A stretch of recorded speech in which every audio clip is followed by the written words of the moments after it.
Good morning. The other shoe has finally dropped.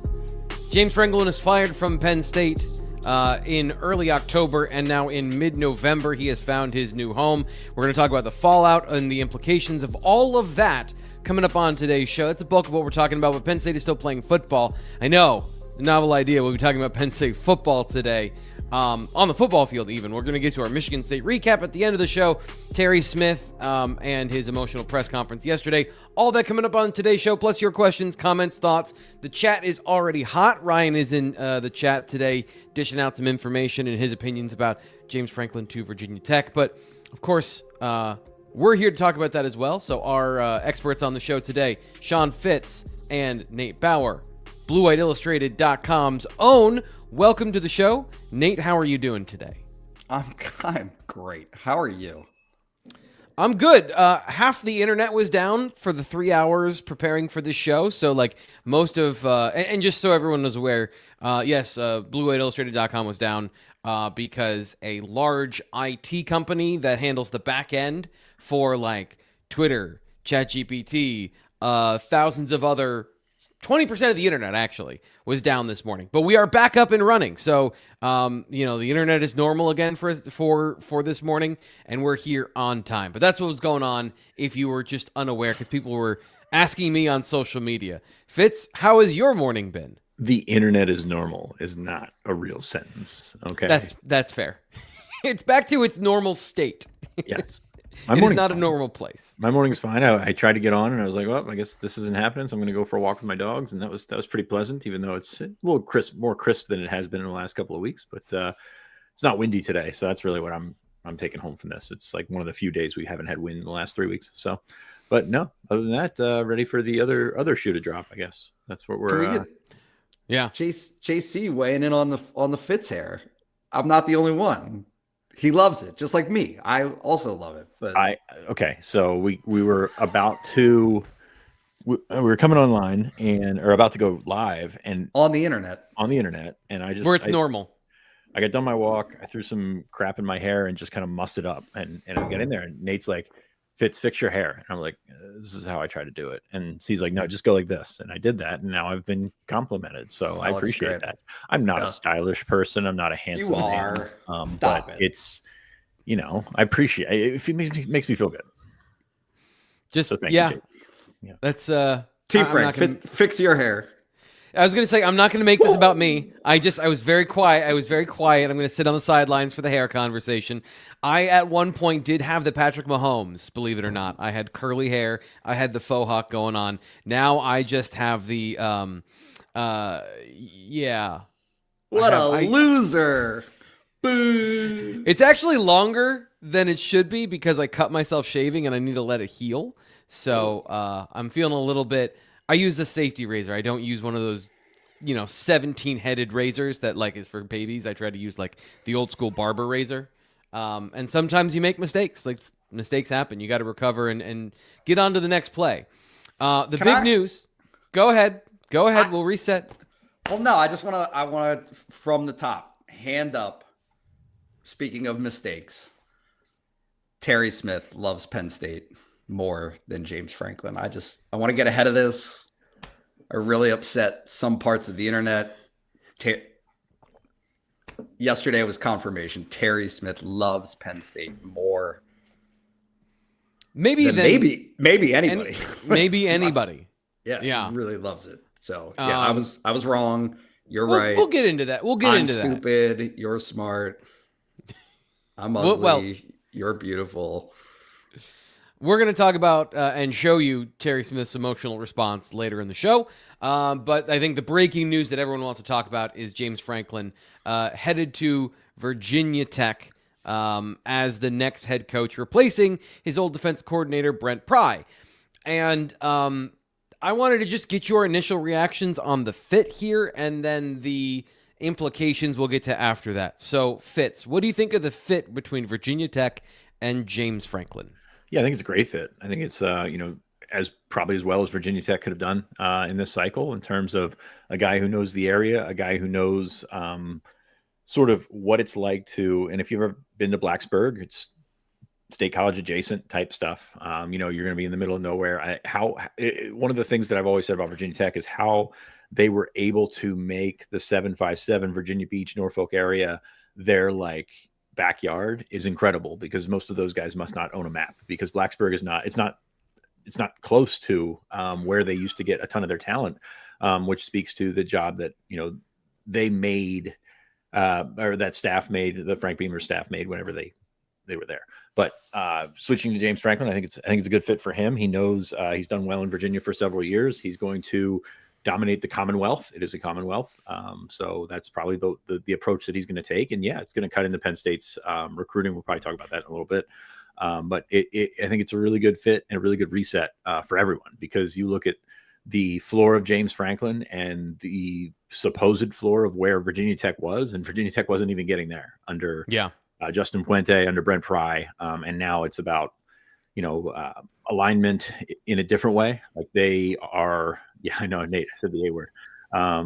They have skimped out on a lot of things. Like Brent Pry didn't get a fair shake there, I feel, just because they haven't invested. Now they're going to invest, and I'm curious to see how that's going to go. Yeah, I guess that's the $229 million question here, Nate. I had assumed that a larger, I don't know, I just pulled out a number I saw on the internet. I don't know if that's hearsay or not. It's a little surprising, I guess, for me in terms of the size of the job. And I think there is a combination of responses to this, which the first one is James Franklin going from Penn State to Virginia Tech is a downgrade in his coaching career. But as we talked about, it's not the same as it was 5 to 10 years ago. So is this a signal that Virginia Tech is actually all in, that they're pushing their chips into the middle of the table and they are going to try and compete from a monetary standpoint, which unlocks the rest of the conversation about blue blood programs and whatever? Like, do you think this is a signal that they are going to be the things we can talk about next, which is challenging Penn State in the regional recruiting? Do you think that that's a reality here, or is there something, is this just the best he could get, which is the other kind of like thing that's thrown out at this point? Yeah, what's the 229? What's that in reference to? That's the amount of money that is going to bring in coaches and what they're going to put into facilities and NIL and all that kind of, just like basically that's their big, that's their big overall number. Yeah. Gotcha. Yeah. I think that Virginia Tech will remain it's just, they're not going to have the budget that Penn State does. I mean, I don't, and I think he knows that. I don't think there's any misgiving about that. I think that the last part of what you said, T. Frank, about the best that he could get, just given the circumstances, I think that was the best he could get. I think that certainly there was some poking around to try to figure out what other opportunities might open, right? But in terms of the market as it sits today, Florida wasn't on the table. LSU wasn't on the table. Arkansas, I think, was, but then I think it becomes where do you fit the best? Yeah. And so, maybe Arkansas is willing to also pour resources, but look, I think that it's pretty apparent that Franklin has a comfort level recruiting the demographic and the location that is a natural fit for Virginia Tech anyway. Right. They can get into Maryland. They can get into Pennsylvania, right? They can get into Virginia and obviously go south from there. Right. I mean, all those places that Virginia Tech is already quite familiar as a program. He's pretty familiar with himself. So now it becomes, what's the transfer portal budget, all those things. And that's for them to figure out. But I don't think Penn State has to be concerned. I think Penn State's concern is the same as it has been, which is you're taking it from both sides of this in terms of recruiting and talent acquisition. You are always going to be handicapped a little bit by your budget versus Oregon's, versus Ohio State, versus Notre Dame, versus Michigan, right? These are programs that have typically come up over the top of Penn State. Penn State will win a couple of those by splashing the pot from below. But that's going to be the major concern with Franklin for Penn State at Virginia Tech is he doesn't have to win every battle. He has to splash the pot on a few guys that Penn State would love. And right. And it's the same scenario as West Virginia taking Pitt, what have you, just these different regional schools that are obviously on a tier below Penn State, but they're kind of like ankle biter dogs where they're just kind of nipping at your heels a little bit. And it's not going to mortally wound you, but it's annoying. Fitz. I think that's what the possibility it's been is. more of that in the NIL era because of where you would prioritize guys and where these schools would prioritize in-state guys or, just kind of in the region guys. So we talked about Rutgers a bunch in this cycle and how they got guys like Waddy Collier, who Penn State, maybe had at the 5th or 6th defensive end, but he's the number 1 guy at Rutgers, and Rutgers can pay him and slot him as such as number 1 guy. And that's kind of where I'm looking with this. And what's going to be fascinating to me is we know there's a new coach bump coming for both schools. How much does that sort of mitigate the Franklin-ness of it all? Like, how does it take the things that you had talked about, which is inevitably he's going to take some talent from this Penn State roster. Inevitably he's going to take some staff that's currently at Penn State. And he's going to go down there and try and establish the same thing in a different location. And that's going to sell to some people because it's fresh and it's new and it's kind of a fresh reset for everybody. But also Penn State's going to be able to counter with, well, they're going to invest, we're going to invest, and you're going to get a new coach bump and see all the things that you love to see about Virginia Tech, but we are still Penn State and we're on that tier above you. And I think that's kind of the fascinating dynamic with all of this is that I think they're going to get guys. But I also think that they're probably going to be capped a little bit by the prove it aspect of it all. Virginia Tech has been dug out for a while. I mean, that's a bad roster that he's taking over. He's going to have to try and fix that as quickly as possible. And then it's kind of the situation that Brent Pry was in where he got in there after Justin Fuente and it was bad. And they did some things in the portal. They got some decent players in the portal. They got some guys that have gone to the pros that were portal players for them. But at the same time, it takes so much more than that. Now, the silver lining there for Franklin, he's in the ACC. You look at the ACC championship scenarios right now, and pretty much everybody's still in it. I mean, it's kind of exaggerated there, but like Duke at 5-3 last week was still controlling their own destiny to get in that championship game. So like, there's very different odds at play here. You look at the Big Ten championship scenarios. You got the number 1 team, the number 2 team. You've also got a 1-loss Oregon team, a 1-loss Michigan team. There's heavy hitters in there that are going to legitimately make playoff cases. And with the ACC, you're looking at Virginia, you're looking at Georgia Tech, you're looking at some schools that are having wonderful years, and it's going to be easier to win, I feel. Mm-hmm. It's interesting that I would have thought from the health of the sport and where you want to be on the biggest boat, right? So you want to be in the Big Ten with the most money from the TV contracts and from the, health of the conference. The ACC, I understand, is like locked in till 2030.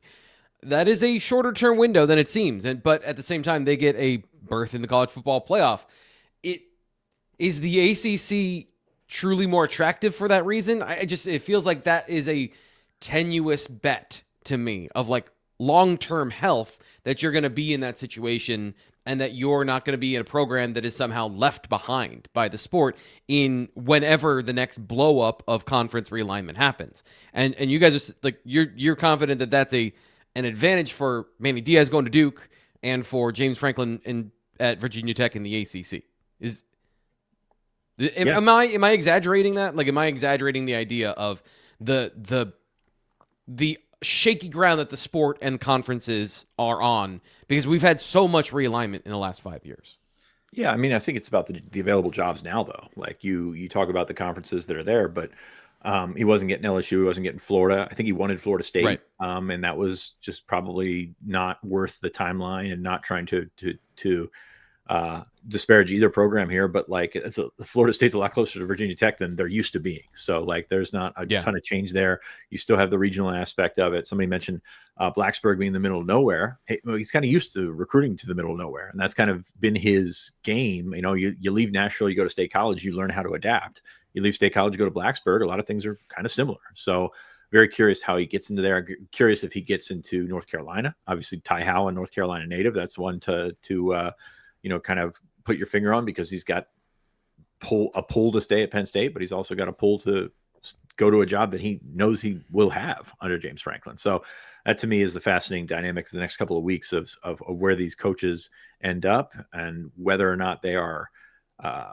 going to finish the season, going to be given a deadline where they have to make a decision or something like that. So there's going to be a lot of change, and it's inevitable on this end, because the next guy could come in and not want anybody from the staff. I think it'd be a mistake, but for hypothetical standpoint, they could not want anybody from the staff, and you've got to protect yourself. It's similar to the class of 2026 discussion that we've been having, where these guys got to look out for their own ass, and that's the way to go about it. Jump in. Just two things. One, this is like a slight amendment to my earlier conversation, but I do think that, and this is going to take some adjustment, for all of us, is part of the thinking that we have is how Penn State has operated under James Franklin, and by necessity with NIL, it's going to act differently under the next guy. So I'd actually like to take back what I said earlier. Like, they're not going to get outbid. I knew you couldn't admit you were wrong. Not that. Okay. Sorry. I want to jump into here too with like the outbid part, but this is also something that we don't know. So we know James Franklin's recruiting strengths. We know the region. We're intimately familiar with his relationships with coaches on the high school level and the strength of the DMV heading down into even North Carolina over the last couple of years in the recruiting footprint that he built at Penn State. We don't know who the next coach at Penn State is, so we don't know what the next recruiting strength for that player would be. And Nate, to the point I think you're about to make, is if it's an in-region player, they're going to try and outbid that player, that Franklin and Virginia Tech.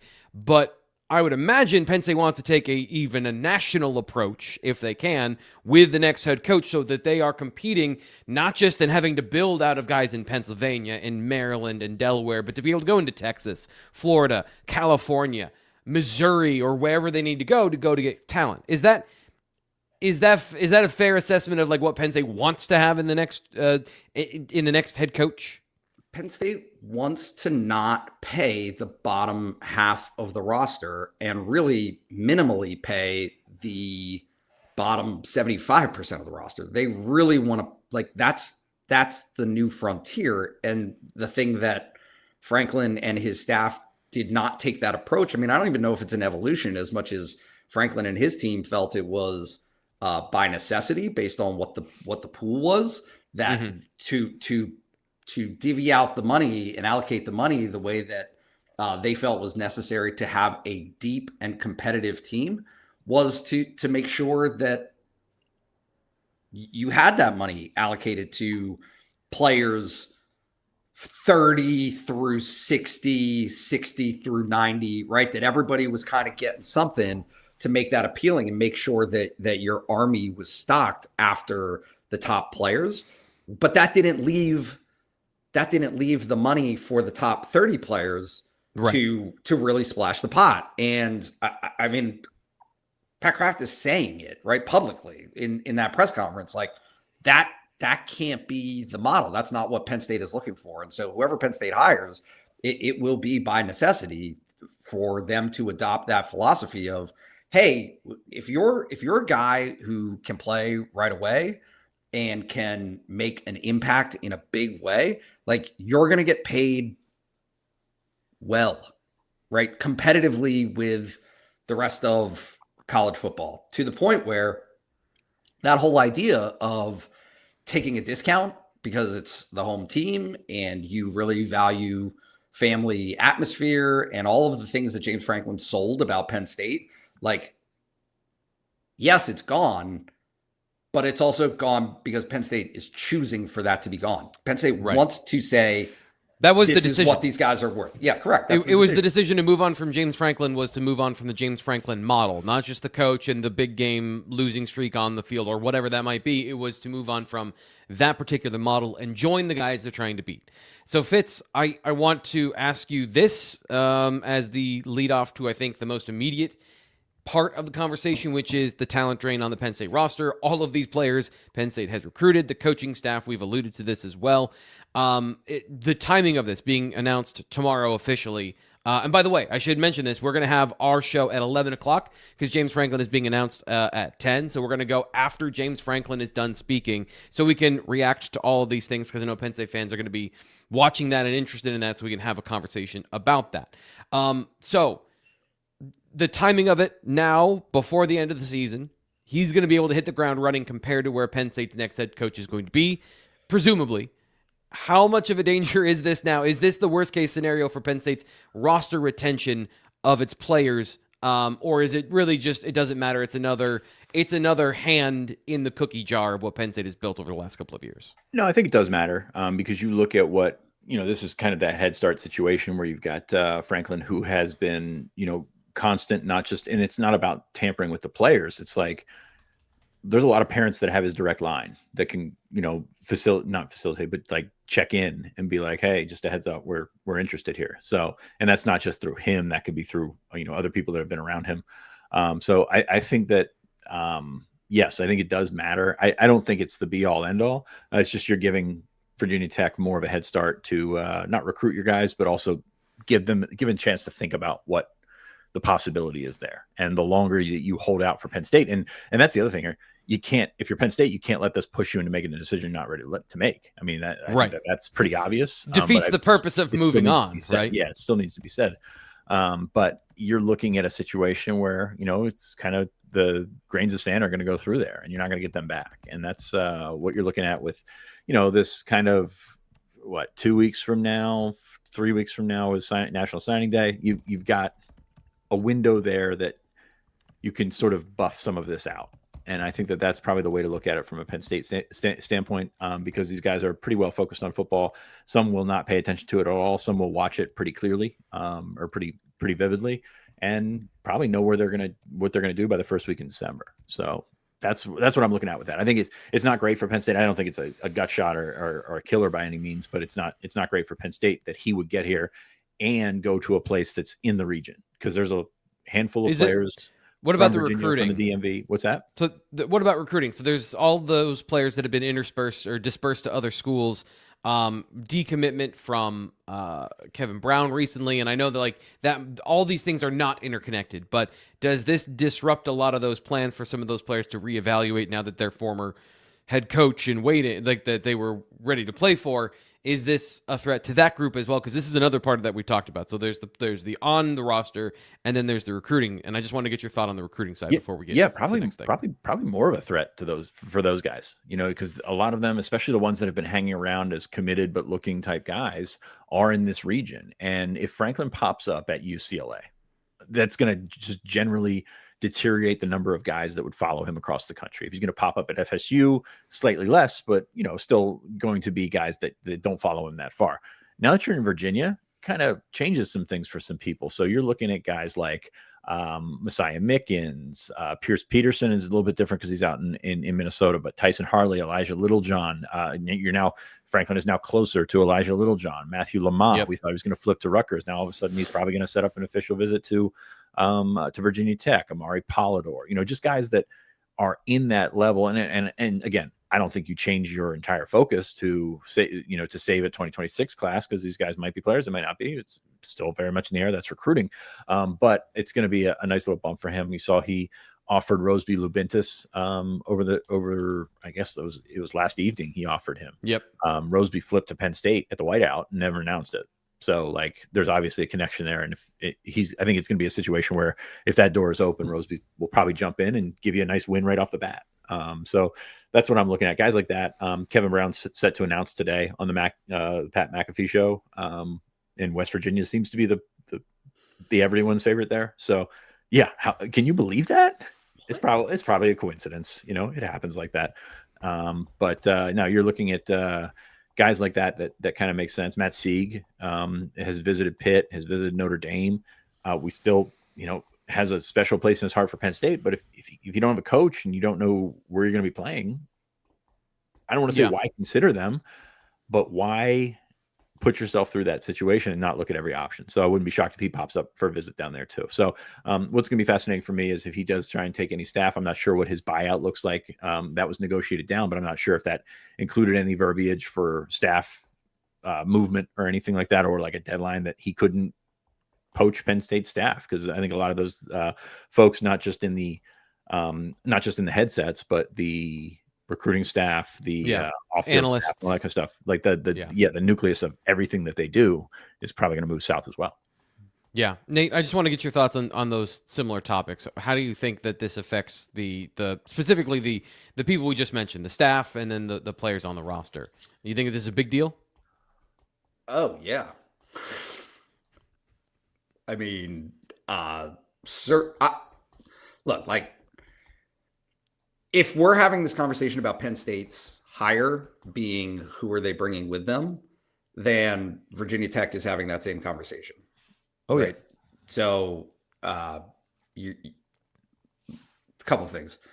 Penn State has an army, right? The way that Franklin built out the program and its support staff and like the analysts behind the assistant coaches, all of that. Like, I'm not even. Jim Knowles said he was surprised by the size of Penn State's army coming from a national championship at Ohio State, right? That Ohio State didn't have. I'm not saying that Ohio State didn't have resources, but they didn't have those specific resources. They weren't investing in the same way that Penn State was under James Franklin. So, yeah, that my own, like, it's not a question of will there be a big exodus of support staff and assistant coaches. Yeah, there will be. It's what's the timing on it? Can they, within their contracts, bolt now? Right. And what does that look? Because here's the thing: it's like Franklin's there, and he's going to want to move, right? Right. So if that's the deal, everybody's like, this is why the whole thing is just insane. Is everybody doesn't want to wait so long that they preclude themselves from the sure thing, right? So there are opportunities out, right? Like, I'm sure there's a bunch of guys who, if the opportunity for Ty Howell, and I don't want to speak for him, I'm just using him hypothetically. Right. If the opportunity for Ty Howell under the next head coach is to become the offensive coordinator at Penn State, I would bet he would rather be the offensive coordinator at Penn State than be the offensive coordinator at Virginia Tech. But for Ty Howell, again, speaking very hypothetically, like, I'm trying not to be unfair to him. If the next guy comes in and doesn't want Ty Howell on the staff at all, and Ty Howell passes up that opportunity to be anything at James Franklin's staff at Virginia Tech, that's a bind. Like, that's a tough place to be. And I mean, I just putting real world application to this, like, that includes Terry. That includes Terry Smith. That includes all of those guys. It's a really tight place to be, and certainly it's going to be pretty interesting to see. I mean, like, how all of this is going to play out.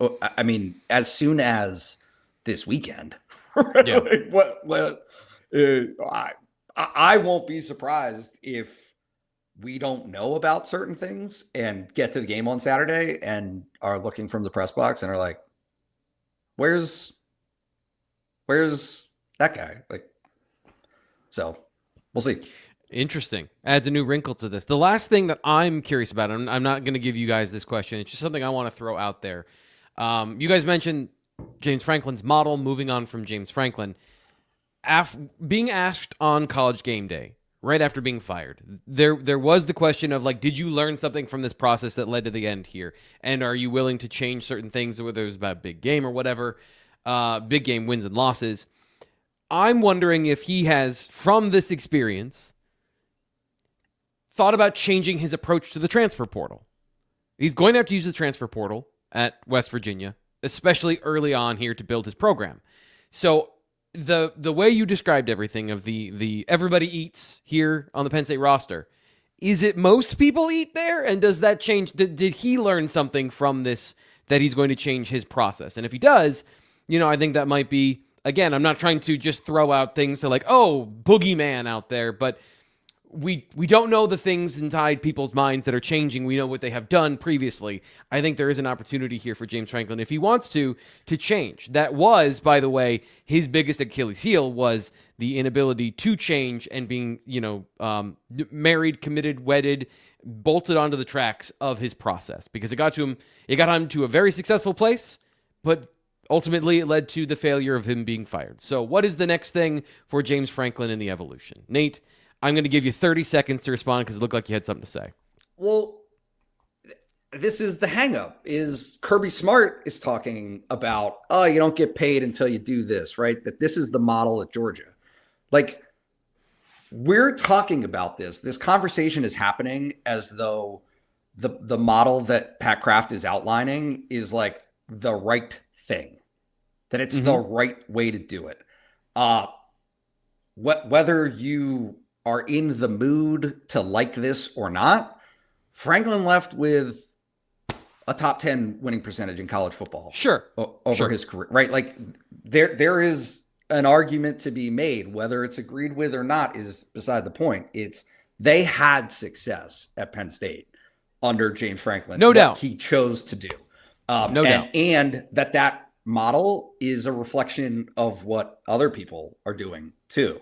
I think preferably any coach would want that to be the case, and I'll leave you with the final word. I had a great analogy, but I'll leave you with the final word because we do have to get on to the next thing. Word? Okay. Yeah, give it. Go. It's only the final word. It's the final word. So that's great for Georgia. Back in the day, when logging companies would send their the trees down the river. Let's go. Sometimes they would all get stuck in the bend. And you know what they had to do to get them out of the bend? They'd throw dynamite in the river to blow up the log jam. Sometimes, if you're stuck, you got to throw some dynamite in to break up the log jam. And so, if you're moving and chugging along and you're Georgia, you've won national championships, you've got the pedigree that gets people in the door. Your colors are like, oh, national. Like, I equate that with national championship. Penn State, you equate with, that's a great school. That's a solid school. And I'm not trying to argue that James Franklin's plan was wrong. I'm saying that in the situation, it did seem to take them to a plateau. Yep. In recruiting and in the transfer portal, they had plateaued. There's no doubt about it. I looked at the numbers this summer over the last 2 years as NIL had gotten more competitive. They had lost out on some top recruits that normally they had been getting. And so I don't want to open up that whole thing again, but I'm just going to say, like, will he decide, okay, I'm going to throw some selective dynamite out there to make sure that the logs don't get jammed in the river? Fitz, beer me. Beer you. Wow. I was going to ask you who his quarterback's going to be, because that's a giant slip of dynamite right there. It is. Beer is good. We like beer. We like Anti-Fragile Brewing Company beer. Downtown State College, the best beer in State College, on East Calder Way. It's your time is running out on football season. It's always going to be there, but you can always stop by anytime. But football season is the best because that is when the crowds come in. That is when the people gather to talk Penn State football, to talk to Nate about how much he likes the hazies, and then how much he likes this whole coaching search process. So it's all fun and games. But we like to go there. We like to hang out. We like to drink beer. We like to have the kombucha. T. Frank, I saw you with a kombucha last week. Is that correct? Or 2 weeks ago? Yeah. Great kombucha. Great kombucha. And they have different varieties as well. I like how they keep it fresh. Yes, and some of it is hard kombucha. Some of it is not. So you've got the ability to go do leg day, for instance, afterwards. But yes, John's has cheesesteak outside. They've also got mixed drinks as well. It's one of our favorite spots in State College, and it's a great spot to go on and sort of, I don't want to say avoid the rest of the student crowd, but also because they've really started to gather there outside to eat late night cheesesteaks, which are fantastic. But it's a cool adult hangout, and you get there and you get some of the best beer in State College. So I'm kind of rambling now. I'm still stuck on the Franklin Dynamite thing, but it's so good, wasn't it? Yeah, yes, but Anti-Fragile is dynamite in our opinion. We appreciate those guys that have gone there, or we appreciate those listeners, viewers, readers, whoever have gone there and told them that Blue White Illustrated sent you. So check it out next time you're in town. Yeah, and we'll be there, or at least I should say I'll be there on Fridays before home games. So this is the final home game of the regular season. We can make it a regular thing in the off season if we want, but we got to coordinate that a little bit. When people are coming into town for the games Friday afternoon, I try to get there as early as possible. But if you see me, come say hi. We'll be hanging out because we want to support Anti-Fragile. I love kombucha. And if you're coming into town, we want to make it a hangout spot for Blue White Illustrated members and here friends of the show. One quick thing before we get into Terry Smith and his comments. We have to get to, I want to clean some things up here. Mr. Sip, Mississippi State fan, who's here, the regular on the show. Love this. T. Frank embellishing his hair past. Because I said I had the mohawk for those that have joined us. I had the Patrick Mahomes curly mohawk. He said I'm embellishing. Well, how about that? Whoa. Huh? I've got receipts. I don't say things. Too. Yeah. Yes. During the punt catching competition that I won back in whenever that was, that still goes like unrecorded. Nobody ever talks about it. He just slid that right in there that I won. Yes. And was never asked to defend my title. Not once. I was involved in that and got a very, I will not name names because I don't remember it, but whoever punted my punt was not remotely close to me. Like there was nobody was catching that. You got to move your feet, man. And there was like 30 people, so like they did not go like, "Oh, you need a different ball." Okay. Just wanted to get through that, wanted to settle give some clarity here to the facts, because this is a show that's based on facts, whether it's about hair or about football. And let's get into Terry Smith and his comments from yesterday in Between the Lines.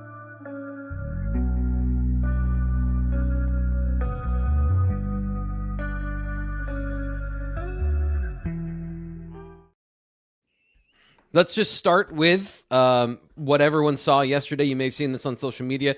This is an edited down version of it. But Terry Smith was asked, what was the response like from your friends, family, your phone after the win against Michigan State, your first as the interim head coach at Penn State? Yeah. My phone, I have two phones. Each phone had about 500 text messages on it. Plus direct messages was like another 500 or 600. So it was really busy. I've been reached out to basically every person I've ever known in my entire life. People are super proud of me, and it's very humbling for me. I apologize. It's just humbling sitting in this seat.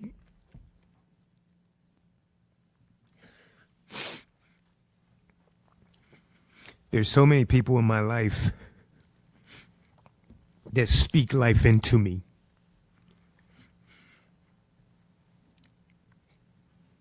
And they all reach out.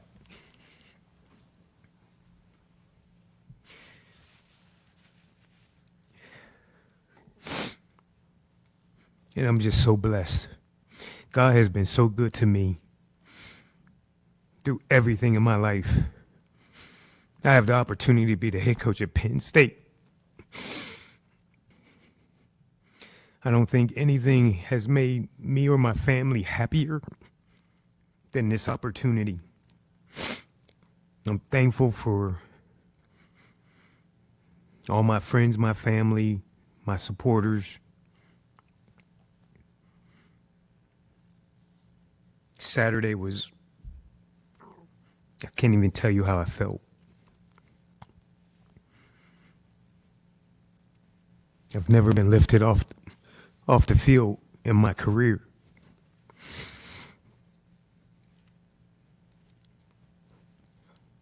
It's just a great moment. I'm sorry, I apologize. Just a good dude, man. Like, it's hard to beat that when it comes to head coach loving the university the same way fans do. And so I just like, it's hard to talk about this because of all the things that come out of it from like the reality standpoint. So let's just start with a soft reaction.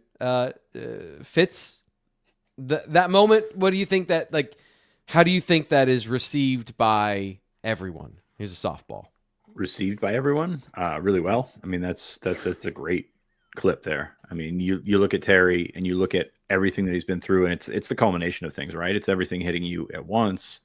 And, you know, just kind of talking about it, it's gotten him choked up in the past. But that's another level there yesterday. So there's that. It's just looking at, you know, what's important, and what's important to him is this program. And I also think that, you know, there's some elements of, look how much this means to me, and look how much I think that this shows I mean to it type thing. Mm-hmm. And that's really where I go with it, with the Penn State thing. You saw you clearly see the support from Letterman. You clearly see the support from his old teammates and, you know, coaches that have been around him and things like that. And you know how greatly respected he is. And I also think he's making a claim for this job. I don't think that can be lost in it. You look at the potential of him staying on, which I don't think is that great, but at the same time, he's going to make an effort. You saw last week, I think Whippeal Insider on Twitter said that, you know, he's going to make unprecedented offers to juniors in the Whippeal. Yeah, he should say that, because that is a bargaining chip that nobody else can really look at and say, this is how it's going to come about. And Terry has walked the walk, and he's earned that right to talk the way that he's talking right now. Yeah, juniors in the Whippeal. I wonder who in the class of 2027 from Pittsburgh he might be talking about. I don't really know. So Nate, I don't want to just make you the bad guy in this situation, because we do have to pivot.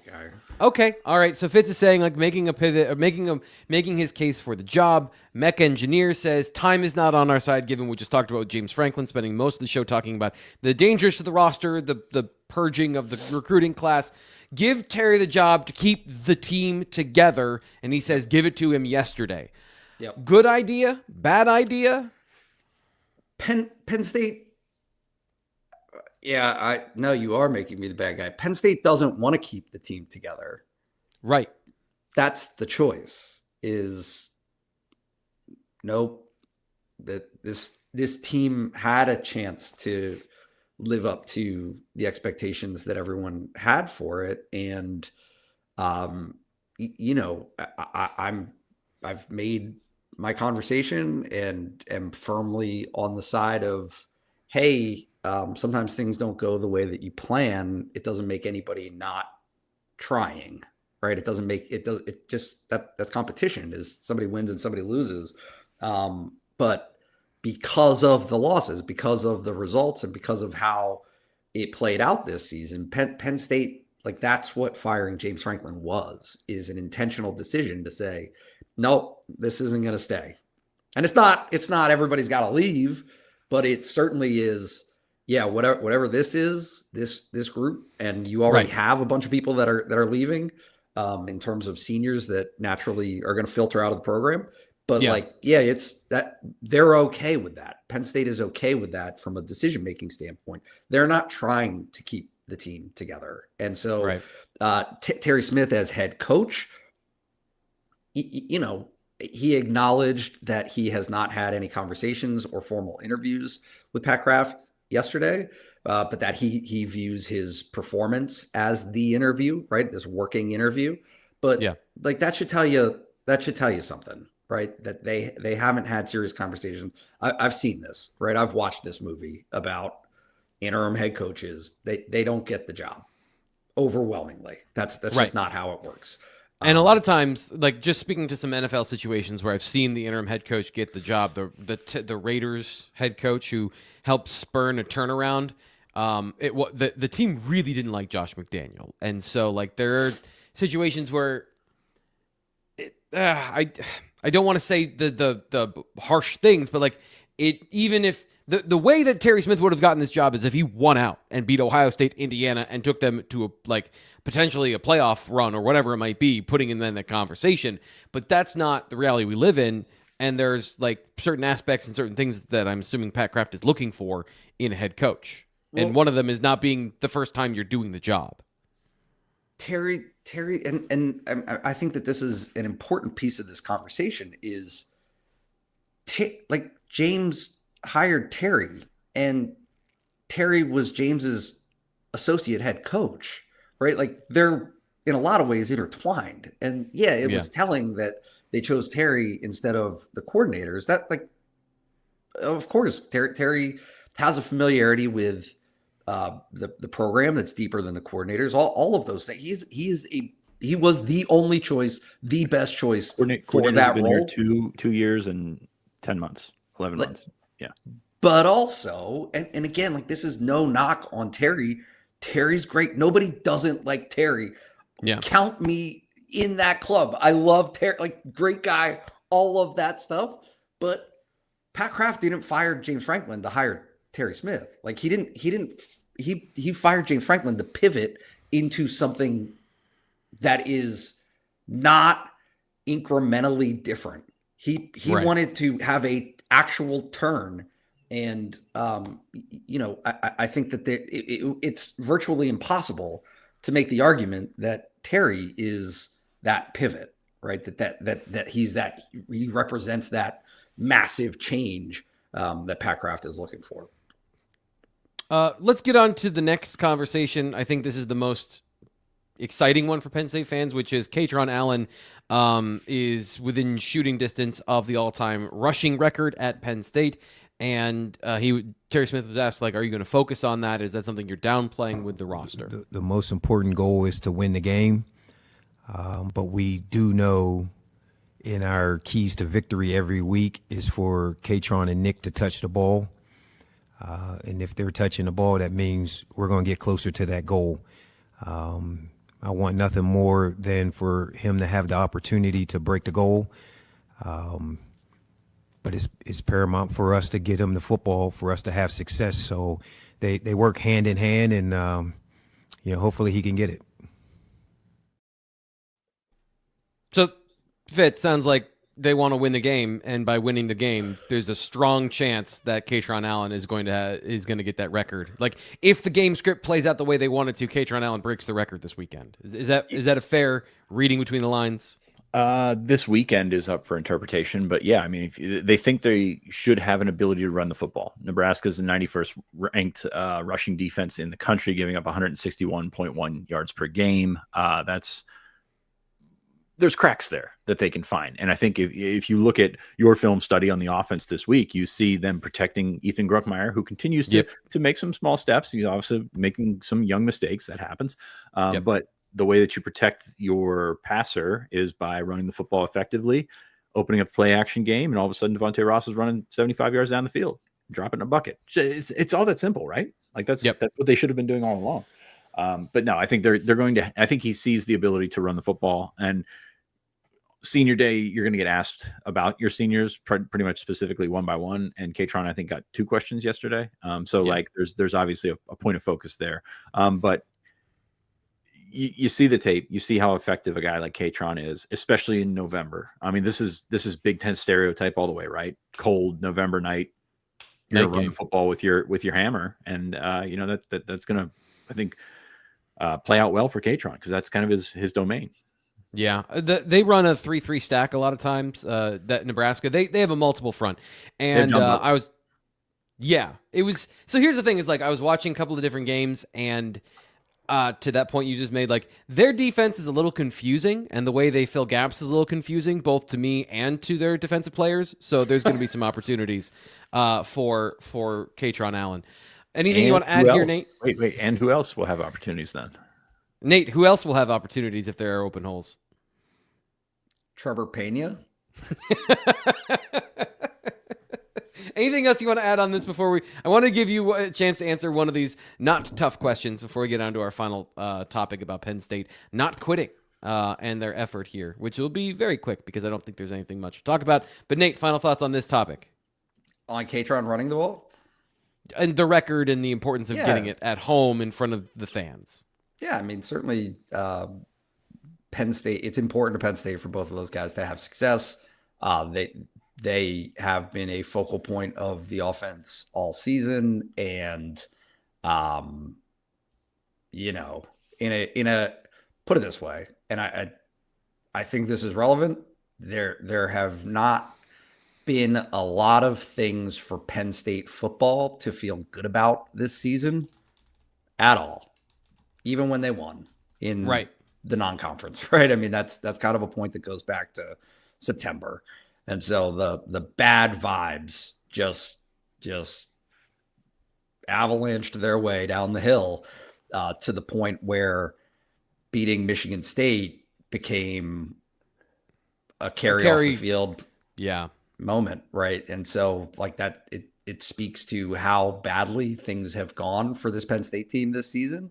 But, you know, there was a guy, Mike Maudie, used to say, everybody loves an underdog, and now Penn State's the underdog, right? They went from the number 2 team to the underdog story in the span of 6 games. And that is Mr. Sip here in the chat. He's back. He says 2 more wins to a bowl game. And that is our final topic here, which is from Terry Smith was asked about how his team keeps fighting and how they clearly wanted to win the game for him this past weekend and how that affected him as the head coach. I'm going to give you this example, and this speaks volumes for this locker room.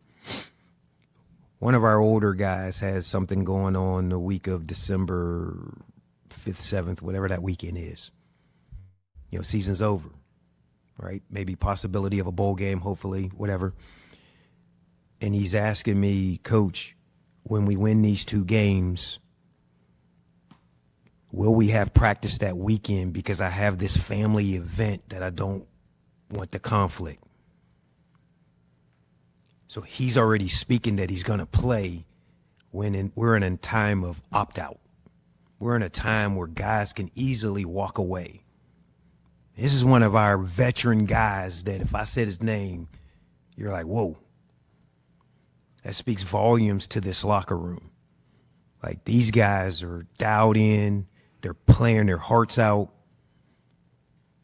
There is no dissension. There is no guys looking the other way. And they got their first taste of victory in a long time.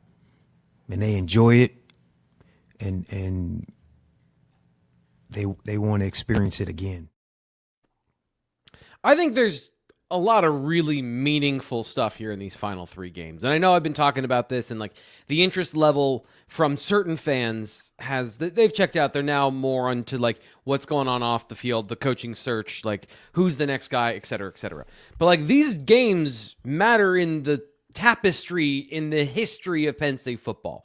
And the fact that they are playing so hard for somebody who represents the long history of Penn State football from, you know, the final Joe Paterno's years to the James Franklin era to this now, like these are the things that there's an honor to it. And a lot of stuff we talk about here is about tactics, it's about logic, it's about the business, it's about the money, it's about the cold hard facts. And like, I just want to pause for a second from this side of things to say, like, sometimes doing the honorable thing or fighting your hardest in a battle that doesn't necessarily have the highest stakes is also deeply meaningful.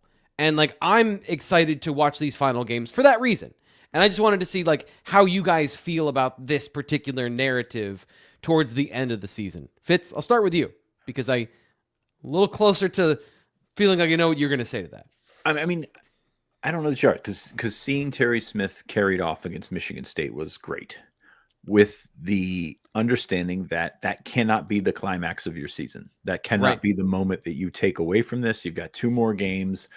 6-6 is not anybody's expectations, but it is the maximum of what they can do right now. So if you can turn this around, play a night game in Beaver Stadium, which you don't get a ton of those, so it's going to be pretty pretty cool and pretty good experience for him. He's going to be welcomed warmly. I'm not sure what the weather looks like. He's going to be welcomed warmly when he gets back and coaches this next game at Beaver Stadium. So all that is great, but you also cannot let that be the peak of your season. And with all the emotion, with all the weight off the shoulders, there's pretty much two ways that can go. That can either go, carefree, throwing the ball down, all over the place, just doing things that you relate with a loose football team, or you could just say, okay, we established our goal, we ended the winning streak, and now it's just kind of let's get to the finish line. So, and I think given what we've seen from this team over the last month, I think that it's more the former than the latter. Greg just gave me a weather report for Saturday via text. I can't repeat it on the air. So. Hey, you should join us outside the Bryce Jordan Center ticket office. You can bring us hand warmers, or you can bring us space heaters, as I'll be sitting out there trying to not be weak, because once again, I don't have hair. And it used to be super easy to walk outside when I was from almost Canada and just be outside. I am now soft. So join us 4 o'clock. That'll be the tailgate show. Nate, meaning of these final two games, storylines. You are kind of the stories man on the site. So, what do you think about this particular strain of conversation about the end of the season? Yeah. Just because I can't help myself. 1-0 seems like it might be relevant to this, right? There's conversations like bowl game, 2 games, and they just got to win the next one. Yeah. For that to matter. And that's kind of in some ways how they got here, is an inability to just take things one at a time. It was the whole of the season and these big dreams and these big aspirations that went very, very sideways. And so, it's senior day, and forget all of the emotion, the Disney side of this, because there's lots of Disney to go around. There is a ton of Disney. I wanted to lean into it in this conversation. That's exactly right. Well, and I'm gonna really just be the jerk that says, man, Disney ain't gonna get it done. You gotta go out and play football and do the things that you need to beat the guy across from you. That Penn State has not done with any level of consistency this season. And that includes finishing the game, especially, right? So Nebraska comes in wounded themselves, right? There are some real parallels there in terms of their aspirations and what they wanted for their season. And guess what? They are still playing for some stuff, even without their quarterback. They're still playing for some stuff. So this idea, Penn State at home, feel good, and all that senior day stuff. That's cool, but Penn State has got to win the matchups. Yeah, and this is you gave me a great pivot into the final 2 minutes of conversation here that we have for Penn State, Michigan State recap. Here's my point I'll make. And I just want to open up to what you guys think of the game from this past weekend and what we learned about the program, if anything. Penn State can dominate a flawed team like Michigan State the way they did, opting not to throw the football in the second half. I don't think that's the case for these final two teams. Watching Nebraska's coverage is not great. There's a lot of holes out there. You can find some windows to throw into. So they're going to need to be able to throw the ball in this game. Nebraska, for as much as their rush defense by statistics isn't great, they also can do some chaotic things up front. I don't know that Penn State can opt out of passing the ball to win the game and give that Disney moment. So I still think Ethan Grunkmeyer has to factor into the final 2 games of the season, and they can't have him as a sidecar on the offense. Defensively, we know that the issues are going to be quarterback contained against an athletic quarterback in TJ Lateef. So, Nate, any final thoughts about what you learned from Michigan State and how, if anything, you think it's going to affect the next couple of games?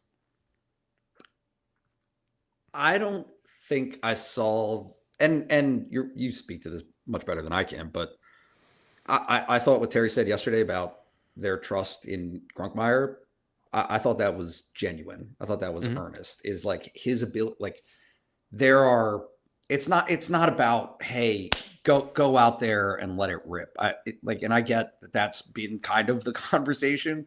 That's not the situation that he's in. It is the mentality, and then the tactics are different. The mentality is let it rip. The tactics are, okay, let's pick our spots to throw the ball. Oh, yeah. Totally. Like, can you stay in the game? Can you manage this to where you're operating effectively as an offense? Because that's such a huge part of this, and he has done that. He has done that pretty well this season. There were improvements that he needed to make on Saturday. I remain committed to the idea that conditions played a pretty big factor in some of the decisions and choices that they made offensively on Saturday. But look, he's going to have to be part of that. And I think that he has demonstrated that he has gotten the confidence of the play caller and the head coach to be able to do those things. But I think that you're right in the general premise that you can't. They're not going to run it 70 times against Nebraska and run to a win. That's not the methodology that's going to get them there. They have to be able to have some level of success passing the football, and it's going to be incumbent on him and the pass protection and the receivers. All the stuff that has applied all season will continue to apply in this game. The issue, and I think the emphasis this previous, and I said this on the Monday video, but like, watching the video, it was different than watching the film of the first two games where they didn't really give him a chance. They gave him some chances in the first half, and Terry Smith said yesterday his reactions under pressure need to improve. There were some missed opportunities, and he still played relatively well. So, like, this is the nice edge I'm trying to dance on here of young quarterback. It is important that you don't over criticize or analyze, but at the same time, the winning and the losing the game is going to be partially on his shoulder. So I guess that's where I just wanted to throw this to you, Fitz, in terms of like, that's my focus here at the end of the show. Do you have a different focus for this Nebraska game coming up and what we learned from the Michigan State game? Or is that to you also kind of where the hinge of winning and losing is going to lie based on what we've seen from them in the last couple of weeks? Yeah, I look at the defense. I look at what Penn State's done on defense the last 2 weeks, and it's been, fairly different from a schematic standpoint, trying to go after the quarterback. Now, you played 3 straight not very mobile quarterbacks. I know Mendoza had the scramble touchdown. Latif is more mobile than those guys, but not like the giant running threat that, you just bring in a backup quarterback. Sometimes it's the guy that just runs, and he's not that case. And he's been ultra efficient in terms of completion percentage, completing a lot of stuff close to the line of scrimmage. And, he's been successful and efficient there. The defense, is that going to work? Sending pressure off the edge with your safeties, with your D-backs. And that's really where Penn State's had a ton of success is, Darius Dixon's been back there and Zion Tracy forced the fumble last week. So you get that stuff coming from the outside, but what that does is it leaves you vulnerable up the middle. And if he takes off, we've seen that's a problem for Penn State. So you look at that, you look at Penn State's ability to tackle in the open field, not just with that, but throws close to the line of scrimmage, playing the screen game and doing different things to take away what Nebraska is going to do, which is kind of what Penn State does in playing a box and sort of not chunk your way down the field, but sort of ease your way down the field. Sometimes that results in good drives. Sometimes that blows up on you. So I think that's where I'm going to. But the main thing that I take away from this week is that the Manley Award semifinalists have been announced. And you weren't going to get me off this show without me mentioning that Tyler Duzansky is up for the best award in college football, the Heisman Trophy of college football, some would say. So congratulations to Tyler Duzansky. It has been something that he has worked for to succeed in the shadow of Chris Stoll, a professional long snapper now, and the Manley Award winner a couple of years ago. So congratulations to him. And I would be remiss if I did not mention it to close the show. That was perfect. I don't have anything more to say. Jack Miller joined us a little bit late. He said, just saw you were live. Terry Smith beats Nebraska, blah, blah, blah. Should Terry Smith be the head coach? And I apologize not to blah, blah, blah you, Jack. We did cover that. So just check out the rest of the show on replay. And we're going to get that to you here by saying goodbye. We are done for today. We'll be back tomorrow. We're talking a little bit about this, a little bit about that. James Franklin's press conference, recapping all those things. And, of course, talking about Nebraska, Penn State coming up. At some point, I want to talk about some of the things I've been trying to research on some of these head coach candidates. It's just like there's so much stuff to talk about with the actual team. And we got only 3 hours a week to do it. So the best way to do that is to subscribe to BlueWhiteIllustrated.com and join us there. Again, 4 o'clock for the Tailgate Show. Tomorrow, 11 a.m.-ish, TBD. We're going to make sure that we're after James Franklin, and we're ready to go with our thoughts and comments about that. So a little bit different tomorrow, but make sure you stick with us because we've got a lot of great stuff to talk about. We'll talk to you then.